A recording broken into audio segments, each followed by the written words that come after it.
Hello students, welcome to the video lecture series for the subject economics. Students, I'll be talking about the leftover portion about elasticity, demand forecasting. Now, in my previous video, I've already talked about what was demand forecasting and what were the qualitative methods or the survey methods for computation of demand forecasting. Now, in my current video, I'll be talking about the quantitative techniques, about the statistical methods which are helpful in making analysis regarding the demand. Okay, so now as the term says, it's a statistical method. Means in this case we use the data in previous past data in order to forecast or in order to predict the demand for the future. So now these methods which are frequently used for making demand projections are trend projection method, barometric method, regression method and econometric method. Okay so now first comes your trend projection. नाम से clear है, trend projection का मतलब है previous data के basis पे it projects trend about the future. तो it's an old when an old firm so it is not possible in a case of new firm. Obviously trend बताने के लिए आपको अपने प्रीवियस डेटा चाहिए. तो अगर एक नई फर्म है तो ऑब्वियसली वो इस मेथड का यूज़ नहीं कर सकती फॉर फोरकास्टिंग द डिमांड. इस केस में we take time series. Obviously various time पर हमारी क्या डिमांड रही है उसके बेसिस पे हम फ्यूचर की डिमांड को प्रिडिक्ट करते हैं. तो in short we can say that in this method we assume the past trend that it will continue in the future and on that basis we predict the demand for the future. तो trend projection जो होता है generalise past trend को हम generalise करते हैं through trend projection method. ना ये मेथड भी बहुत तरीके से this methods are of various types. Graphical method, least square method, time series data, moving average method and exponential smoothing method. Now student they are purely mathematical topic. आपको सिर्फ इसका conceptual पढ़ना है. ऑलरेडी अपने स्टैटिस्टिक्स के subject में आप इसके बारे में प्रैक्टिकल पोर्शन ऑलरेडी कवर कर चुके हैं. नो जैसे हम बोलते हैं ग्राफिकल मेथड, तो ग्राफिकल मेथड में एक ग्राफ, जैसे आपने क्रिकेट मैच भी देखा होगा कि उसमें वो प्रोजेक्टेड स्कोर देते हैं कि अगर इंडिया इसी स्पीड से खेल रही है तो अगर 50 ओवर्स तक खेलती है तो क्या स्कोर रहेगा. तो वो एक फ्री हैंड ड्राइंग होती है. फ्री हैंड ड्राइंग का मतलब कि हमने पास डेटा उठाया और हमने उसी फ्लो में आगे के टाइम के लिए भी फ्लो में उस डेटा को, उस ग्राफ को, उस कर्व को एक्सपैंड कर दिया. तो इससे क्या होगा, हमको आराम से पर्टिकुलर फेज में ट्रेंड पता चल जाएगा क्योंकि हमने प्रीवियस डेटा के बेसिस पे इसमें प्रोजेक्ट किया कि आगे क्या होगा. तो इस मेथड का ड्रॉबैक ही है कि ये केवल ट्रेंड बताता है, इट डजंट मेजर इट. मतलब measurement is not possible in case of graphical method. सिर्फ एक फ्री हैंड ड्राइंग के बेसिस पे वी कैन प्रिडिक्ट कि डिमांड बढ़ने वाली है कि डिमांड कम होने वाली है, बट कितनी होगी ये इतना ईजिली आप ग्राफिकल मेथड में कंप्यूट नहीं कर सकते हो. Now next comes the least square method. जैसी वर्ड आता है लीस्ट स्क्वायर, ये इक्वेशन बेस्ड मेथड होता है that y is equal to a plus B sigma x.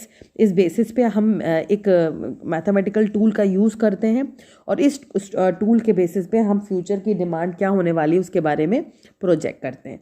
ठीक है, तो this is again a purely mathematical equation जहाँ पे mathematical concept where you get to simultaneous equation and उसके basis पे you compute the value of A and B and उसी computation के basis पे आप किसी भी टाइम ए और बी एक बार मिल गया तो इसी इक्वेशन में वैल्यू पुट करके आप किसी भी टाइम के लिए डिमांड को प्रिडिक्ट कर सकते हो. तो you can say this is one of the important method जिसमें proper analysis about the trend can be done. Now next is time series data. Now this means that data is collected over a period of time, recording the historical changes, obviously the changes which comes in the price, income and other relevant variables, including the demand for a commodity. Now this again relates to the determination of changes in variables in relation to time. Now next method is moving average method. Moving average method जो होता है ये odd and even number के हिसाब से computation होता है. Mathematical tool है ये भी, और इसमें हम ये अगेन इस अजम्पशन पे बेस्ड है कि जो सेल्स पिछले मंथ में या पिछले ड्यूरेशन पे रही होगी वही कंटिन्यू करेगी आने वाले फ्यूचर में भी. तो the computed moving average is taken as a forecast for the next year और पीरियड. तो एक फेज को उठाते हैं, कुछ टाइम ड्यूरेशन को, 3 year moving average, 5 year moving average निकाला जाता है और उसके बेसिस पे एवरेज मेथड, इसलिए नाम है मूविंग एवरेज बिकॉज यहाँ पे कि पहले ऊपर के 4 लिए, फिर जैसे 3 ईयर्स का करना है तो ऊपर के 3 का टोटल, फिर नेक्स्ट 3 और इन 3 के बेसिस पे again on an average predict करा. तो ये इसीलिए इसको मूविंग एवरेज बोलते हैं कि instead of computing the entire average we compute average for a certain duration and उसके बेसिस पे हम प्रिडिक्ट करते हैं demand for the next season या नेक्स्ट उसमें क्या होगी. ठीक है। Next is exponential smoothing. तो again it uses weighted average. Obviously ये भी एक एवरेज मेथड की तरह है, बट एक वेटेड एवरेज देते हैं कि पास डेटा के बेसिस पे, और फिर उसी बेसिस पे हम एक वेट असाइन कर रहे हैं, और उस वेट के बेसिस पे हम अपनी ऑब्जर्वेशंस के ग्राउंड पर वी प्रेडिक्ट कि what will be the like demand for the coming future. The reason for this that the future is more dependent on the recent past and on the distant past. तो इन basis पे हमने अपनी exponential smoothing method से हम demand को forecast करते हैं। Now other than this there is a barometric method. तो बैरोमेट्रिक मेथड ये भी एक स्टैटिस्टिकल टूल है जिसमें हम फिर से पास इवेंट्स को एज अ वेरिएबल यूज कर रहे हैं for predicting the demand for the future. And in this case now student, जब हम बैरोमेट्रिक मेथड की बात करते हैं तो this method is based on past demands which I have already told you, और इस बेसिस पे we try to project the past into the past by into the future. जो इकोनॉमिक इंडिकेटर्स होते हैं they are used to predict the future demand of the business. Now based on the future trends the demand for the product is forecasted. अब इसमें क्या होता है कि index of economic indicators they are like form. There are 3 indicators, time lagging मतलब lagging indicators, leading indicators and coincidental indicators. ये जो leading indicators है वो है जो दैट मूव अप और down or some other series. Lagging indicators जो है जो that follow a change after some time, that is time lag, क्या फ़र्क आएगा, क्या impact आएगा। और जो coincidental indicators है they are those which move up and down simultaneously, and this will with the help of with the change in the level of economic activities. So this method was introduced by the Harvard Economic Service in 1920 and further revised by the National Bureau of Economic Research in 1930s. तो ये basically gives you the trend. Now इसका एक example दे रखा है कि suppose government allots land to the XYZ society for constructing buildings. Now that this indicates that there would be high demand for cement, bricks and steel. The main advantage that it is applicable even in the absence of past data. तो यहाँ पे पास data की ज़रूरत नहीं है, उसके basis पे आप अगैन आप कंप्यूट कर सकते हो। बिना पास डेटा के भी you can compute the predict about the demand. Now next is regression method. Now जैसे हम रिग्रेशन मेथड की बात करते हैं तो ये method again basically establishes the relationship between 2 variables. Now between 2 variables that is dependent variable and the independent variable. Now इस case में क्या होगा, मान लीजिए कोई एक एग्जांपल लेते हैं कि लाइक अगर आपका कोई केस है जिसमें भी द क्वांटिटी डिमांडेड अगर डिपेंडेंट वेरिएबल है, तो उस केस में डिपेंडेंट वेरिएबल है तो प्राइस, इनकम या रिलेटेड गुड्स ये सब क्या हो जाएंगे, इंडिपेंडेंट वेरिएबल्स हैं।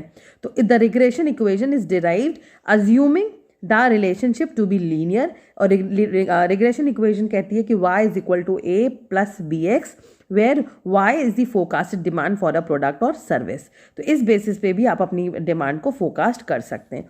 Now this method is purely a method of on statistical demand. Now next is econometric. तो ये एक अगैन स्टैटिस्टिकल टूल है जो कि थोड़ा सा आप कह सकते हो मॉड है मेथड जो यूज़ किया जाता है। It assumes that demand is determined by 1 और मोर वेरिएबल्स, जिसमें हम इनकम, पॉपुलेशन इनको यूज़ करते हैं। Now this demand forecasting is on the basis of systematic analysis of economic relations by combining economic theory with mathematics and statistical tool. तो econometric is the application of economics, ठीक है, जिसमें हम जब apply कर रहे हैं तो along with that we are using mathematical and statistical tools for computation of demand. तो this is how we can analyse demand. Now next आप पे क्वेश्चन आ सकता है कि व्हाट इज इंपॉर्टेंस। तो ऑब्वियसली इंपॉर्टेंस क्या है, प्रोडक्शन की प्लानिंग, कि पहले जब हमें पता है कितनी डिमांड होगी तो उसी बेसिस पे हम प्रोडक्शन प्लान करेंगे। प्रोडक्शन क्यों प्लान कर लेंगे, क्योंकि हमें पता है कि ना ज़्यादा बनाना अच्छा है और ना कम प्रोड्यूस करना अच्छा है। तो we would like to produce exactly which is demanded and this can be possible only if we have correct figures about the demand. Now next is for sales forecasting. तो sales forecasting and demand forecasting I've already told you these are 2 different things. तो sales forecasting is based on demand forecasting. तो इसी basis पे वो आप promotional efforts कर सकती हैं फर्म, ताकि वो उन्हें पता है कितनी सेल्स होनी है, तो सेल्स डिमांड है तो उस हिसाब से वो एफर्ट्स करें ताकि वो अपनी सेल्स को बेहतर और ज़्यादा से ज़्यादा कर सकें, यानी अवेयरनेस हो सके कंज्यूमर्स को about their products. Okay, next, control of business. For controlling the business also, again, demand forecasting helps you out, because आप उसी हिसाब से अपना budget plan कर सकते हो, उसी हिसाब से you can plan out about your profit, what profit you will be getting, what annual profit या monthly profit you will be deriving by selling those goods, because you already know that you have what kind of demand will be there in the future in about the product, in the product, for the product. So this can be possible, and this will be helpful in case of controlling the business. Next is inventory control. तो एक satisfactory control means कितनी inventory required है, चाहे वो raw material के form हो, चाहे वो इंटरमीडिएट गुड्स के फॉर्म हो, कितनी फिनिश गुड्स प्रोड्यूस करना है, ये सब कुछ हम इसी बेसिस पे डिसाइड कर सकते हैं अगर हमको डिमांड के बारे में पता है. अगर हमें डिमांड नहीं पता है या हमने गलत एस्टिमेट्स किए तो ऑब्वियसली हमारा पैसा अननेसेसरी रॉ मटेरियल या इंटरमीडिएट गुड्स या फिनिश गुड्स के फॉर्म में ब्लॉक रहेगा.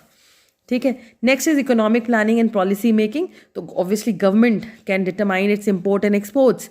अगर उसको लग रहा है कि भाई गुड्स की डिमांड हमारी कंट्री में है तो वो उस हिसाब से ज़्यादा एक्सपोर्ट कम करने की कोशिश करेगी एक्सपोर्ट को.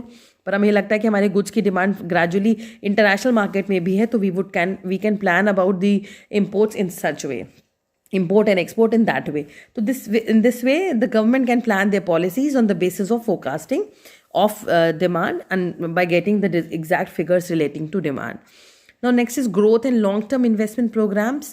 So demand forecasting is necessary for determining the growth rate of the firm and its long-term investment programs and planning. तो हमने आपको ऑलरेडी क्लास में बताया कि इन्वेस्टमेंट्स एग्जैक्टली क्या होते हैं. अब हमें इन्वेस्टमेंट्स करने हैं तो हम तभी कर पाएंगे जब हमें लगेगा कि भैया this is a profitable venture, my money will not be blocked, and in that case I will be able to produce more and more. So this can be planned out. This can be planned only. This investments plan decision can be taken only on the basis of demand, what demand will be there in the future. So students, this was all in demand forecasting. Hope you have understood the concept. अगर statistical tool में issues है तो we can discuss them in the live class. But ये somewhat similar है because कहीं ना कहीं mathematics और statistics का combination use किया जाता है for computation of demand. So thank you students. Thank you for watching. Thanks a lot.